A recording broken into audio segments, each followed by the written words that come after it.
Topic po natin, high cholesterol. Paano natin ibababa ang cholesterol, pati triglyceride? Makukuha ba ito ng walang gamot? Sino kailangan uminom ng gamot tulad ng mga statin, atorvastatin, simvastatin at iba pa? Okay? Ililinaw ko lang po, kailangan kasi maintindihan nyo yung principle. Hindi kasi po pwede simpleng usapan lang. Okay? Gagawin ko pinakamadali para maintindihan ninyo. Unang-una po, isa akong internist, isa akong cardiologist, kaya linyang-linya ko talaga to. Itong cholesterol, gamot sa cholesterol, naaral ko yan. Lahat ng mga big trials, memorize ko pa yan. Ang ibig ko lang sabihin, itong mga gamot tulad ng atorvastatin at simvastatin, sa tamang pasyente, ulitin ko sa tamang pasyente, makakatulong, makakahaba ng buhay, makakabawas ng heart attack, malaking tulong. Sa tamang pasyente. Kung lahat kayo nakikinig, dun lang sa group. Pero, kung ibibigay natin itong mga statin, atorvastatin, simvastatin sa maling pasyente, kung ibibigay natin sa lahat ng tao, sa tingin ko hindi rin maganda. Baka mas marami pa yung side effect na makukuha natin. Okay? So, maganda siya sa tamang pasyente. May good, may bad. Okay? Bago ko bigay yung tips, paano ibaba ng walang gamot. Okay? Number 1, sino ba yung makikinabang sa gamot? Okay? Yung makikinabang sa mga atorvastatin, simvastatin, yung siguradong panalo, siguradong masahaba ang buhay, yun yung na-heart attack na. Dati na heart attack, talagang barado na yung puso. Nakita na may mga bara-bara, 2, 3 ugat, na-bypass na angioplasty na. Yun, may benefit talaga to. Panalo yan. Pati aspirin, simvastatin, para sa high blood, panalo talaga yun. Prolongs life by 9 to 10 years. Lampas sa life expectancy pa niya ito. Yung mga diabetic, panalo rin. Diabetic, lalaki, smoker, panalo din sa mga gamot. Yung super taas ang cholesterol, yung super taas. Ang normal cholesterol is 200 milligrams per DL, isang unit to or mas mababa. Hindi ko sinasabi yung taas na 204, 205. Yung super taas, yung 300 na cholesterol, yun. Pag super taas na, 280, 290, 300, may tulong na to. Sobra na taas Over ka na. Sino pa makakatulong dito? Itong mga statin. Yung may lahi na mataas ang cholesterol. Merong taong ganyan. Lahi nila, lahat sila matata. Payat sila, hindi sila mataba kumain, pero yung nasa dugo nila. Or yung may kamag-anak kang na heart attack ng batang edad. 50 years old pa lang yung nanay, tatay, lolo, lola na heart attack. Ibig sabihin, meron ka sa dugo na talaga nagpapalapot, lahi nyo maaga yung heart attack. Itong mga grupong to, actually hindi masyado marami itong mga pasyente, sila may tulong talaga. Bukod dito sa lifestyle change, kailangan nyo uminom ng gamot. Yun talaga panalo kayo doon. Pero, ililinaw ko naman, pero sa mga karamihan ng tao, let's say, babae, edad 30 years old. Okay? Tapos yung cholesterol niya, lampas lang konti ng 200. Let's say, 210, 220. Ako nga, kahit mga 230, 235. Basta, babae, walang high blood, walang diabetes, wala naman sakit, puro diet lang ginagawa ko. Ito lang, exercise lang. Hindi nyo pa kailangan uminom ng gamot. Yun ang paniniwala ko. Tama naman yun Kahit kanino naman kay doktor pumunta, kahit sa cardiologist kayo pumunta, sasabihin naman nila, bago ka bibigyan ng statin, ita-trial ka muna Bibigyan ka ng 2 buwan. Diba? 2 buwan, sige, ibaba mo yung cholesterol mo ng sariling trabaho. Diba? Ikaw muna gumawa ng paraan. Baka mababa mo ng 240, mababa mo ng, ilapit mo na sa 200. So, 240 and below, yung iba kasi, konting taas lang, 205 lang yung cholesterol, bibigyan na agad. Wala naman risk factors, di ba? So, tatanungin mo, Doc Willie, bakit ayaw mo bigyan ng gamot yung mga konting taas lang ng cholesterol pero low risk, yung wala namang sakit? Bakit ayaw ko? Kasi lahat ng gamot may side effect. Kahit sabihin natin maliit ang chance, sinabi ko nga, ano ang mga possible na medyo rare lang naman side effect ng statin? Number 1, may muscle pain. May ilang tao lang, may ilang percent, siguro 1 to 2% pwede sumasakit yung muscle. Okay lang kung konting sakit ng muscle lang. Another possible side effect ng statin, liver. Tataas yung SGPT, SGOT. Pwedeng magka-liver damage. Pero maliit lang naman siya, 1 to 2%. Mga ganon. I don't have the exact number, basta maliit lang siya. At meron pang bagong possible side effect ang statin. Pwedeng tumaas ang blood sugar. Hindi pa ganun ka-sure, pero parang nakakataas in a few percentage. Maliit lang na percent. Pero ang point ko, kung hindi mo naman kailangan, hindi ka naman aatakihin sa puso, yung ugat mo naman sa puso, wala pa namang barado. Hindi ka naman naninigarilyo, hindi ka naman umiinom ng alak. Diba? So parang kung babae ka, healthy ka, I don't think you need it.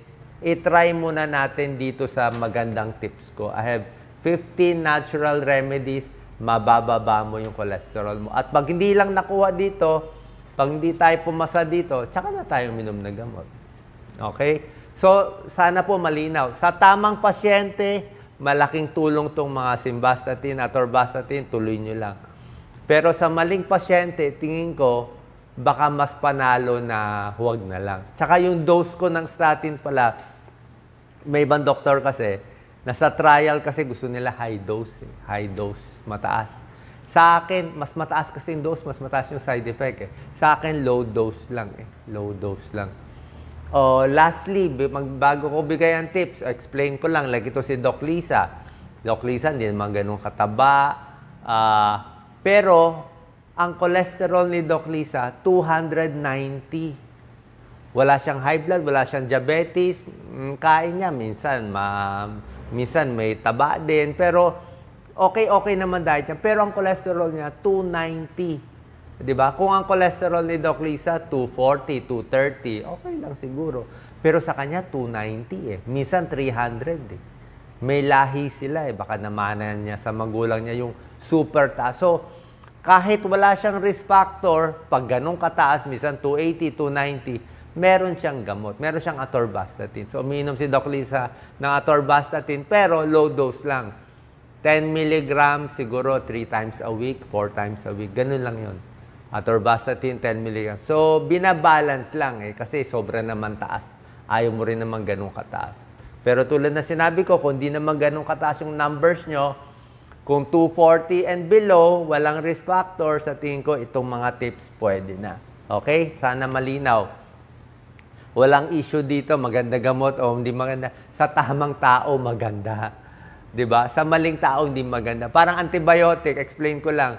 Antibiotic, life-saving yan. O, may nana ka, may tonsil ka, pwede ka ba hindi mag-antibiotic? May pulmonya ka, kailangan mo antibiotic. Kung hindi, kaya ang daming rheumatic heart disease sa Pilipinas. Hindi uminom na antibiotic sa tonsil. Kawawa yung mga bata natin. Ano magandang gamot? Insulin, injection. Kung hindi na-invento yung insulin, nako, ang dami na namatay ngayon. Di ba? Paano mabubuhay yung diabetic na kailangan ng insulin? Yun talaga life-saving. So, merong gamot talagang life-saving sa tamang tao. Kaya nga tinuturo ko sa yung tama. Hindi to laban ng natural or synthetic. Walang ganun. Kasi karamihan ng gamot dito, ano rin naman halaman din naman yung mga iba dito. Okay? 15 tips paano ibababa nang hindi uminom ng gamot. Try natin. Number 1, exercise. Kung mataas triglyceride mo, triglyceride and cholesterol almost the same naman yan yung factors. Pero pag ang mataas ay triglyceride, medyo prone ka magka-diabetes. At pampababa ng triglyceride is exercise. Okay? Cholesterol din bababa. So, low intensity, maglakad lang 30 minutes a day, magpapapawis, wag lang masyadong mainit. Nakakataas ng good cholesterol, nakakababa ng bad cholesterol ang exercise, nakakababa ng blood pressure ang exercise, nakakababa ng blood sugar levels. May 2019 study to, 425 adults. Number 2, simpleng tulog. Tulog nakakababa ng cholesterol. Paano nangyari? May pag-aaral, may association, yung laging puyat, mataas ang cholesterol. Bakit? Hindi malinaw, tingin ko pag laging puyat, kain ng kain eh. Laging puyat, di ba? Maraming fast food o sa gabi, di ba? Pag night shift, mas mapapakain ka, may alak pa, di ba? Number 3, paninigarilyo dapat itigil. Kala nyo sigarilyo lang. Yan, hindi po. Ayon sa pag-aaral, pag naninigarilyo ang isang tao, yung bad cholesterol niya, yung LDL, yung bad cholesterol, magiging mas madikit, mas sticky yung bad cholesterol, mas didikit sa artery natin, mas swollen, mas inflame, mas namamaga pag naninigarilyo. Babagsak pa yung good cholesterol. Number 4, sapat na pag-inom ng tubig, napakahalaga. Okay, sabihin nyo, tubig lang yan, Doc. Actually, nakita nila, may isang pag-aaral, drinking water, nakakatulong sa pagbaba ng cholesterol. Paano mangyayari?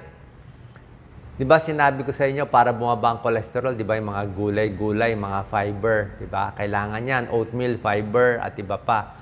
Pag kumain ka ng high-fiber diet na pampababa ng cholesterol, yung mga fiber na yan, yung mga okra, pechay, lahat yan, kailangan mo sabayan ng maraming tubig. Kasi kung puro fiber lang kakainin mo ng gulay, hindi ka iinom ng tubig, titigas yung fiber. Lalo lang titigas ang dumi mo. Diba? Marami kang fiber, inuman mo maraming tubig para lumambot yung halo, makalabas sa dumi ng maganda. Ano ba naisip ko bigla? Parang semento. Diba gagawa ka ng semento, hindi man pwede walang tubig, diba? Pag yung semento, lagyan mo maraming tubig para mas maganda yung daloy. Kung hindi, pag walang tubig, sobrang tigas. Diba? And also, drinking water maganda sa atay.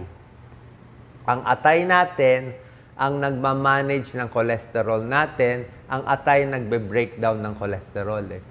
So, pag maraming tubig, mas aandar yung liver natin. Okay? Yung metabolism ng liver, kailangan din niya ng tubig para gumana. Number 5, pinakamaganda, soluble fiber. Ito yung pagkain nakakababa ng cholesterol. Number 1 dito, oatmeal. Diba? 1 oatmeal a day, subukan nyo sa umaga. Huwag lang masyadong maraming gatas. Lagyan nyo konting prutas, pwede naman. Ang magandang prutas, apple, pears, saging, pwede na rin konti, apple, pear, saging, at strawberry. Yun ang maganda. Pag kumain ka ng 1 oatmeal a day, bababa ang cholesterol mo ng mga 10%. So, pag cholesterol mo 240, ang milligrams per DL, 10%. So, bawas 24, baka 216 ka na lang, o bababa ka. Diba? So, malaking tulong kung kaya mo. Eggplant, okra, maganda rin. Diba? Lahat ng fiber, eggplant, okra, oatmeal, soybean, munggo, lahat yan. Kangkong, spinach, maraming soluble fiber, tapos sabayan mo maraming tubig, 8 to 12 glasses a day, malalabas yan sa dumi. Bababa ang cholesterol mo. Okay? Yun talaga gulay. Number 6, bawang. Bawang nakakababa ng bad cholesterol. Alam naman natin, di ba? Blood pressure, may tulong din konti. So, wag lang masyadong matapang yung bawang. Number 7 out of 15, mga soybean. Tofu, soy milk, soy protein, yung mga veggie meat, yung mga vegetarian, di ba? Mahilig ako sa veggie meat. Hindi siya karne. Marami na ngayon binibenta, mga unmeat di ba? Hindi siya karne, pero lasang karne lang. Medyo fake na karne, gawa sa soybean, soy protein. Nakakababa ng bad cholesterol, nakakababa ng triglyceride. Number 8, isda. Maganda isda. Huwag lang masyado mamantika, konti lang mantika. Isda kasi mataas sa omega-3 fatty acids. So, may mga mackerel, tuna, sardine, salmon, mahal. Bangus, okay na rin. Hasa-hasa, tamban. Pag mataas sa omega-3 fatty acids ang isda, bababa triglyceride, bababa yung plaque. Yung pagbabara sa artery, mas mababawasan. Ano yung kalaban natin? Ituturo ko pala yung kalaban natin, hindi ko pa pala nasasabi yung kalaban.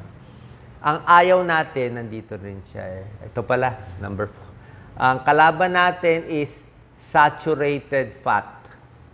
Okay. Bago, tapusin ko na lang muna para tuloy-tuloy. Number 9, avocados. Maganda rin. May oleic acid, nakababa ng LDL. Number 10, sinabi ko na pears, apples, strawberry. Number 11, pagdating sa mantika, bawasan nyo na lang yung mantika nyo. Huwag lang masyadong prito. Okay? Olive oil, maganda pero mahal eh. Number 12, tsaa. Pwede ang black tea, green tea, may antioxidant yan. Nakakababa din ng cholesterol.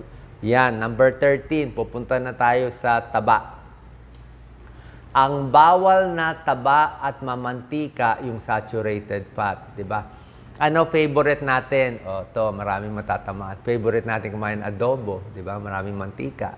Nung bata ako, kanin lang, mantika, tsaka toyo, pwede na, di ba?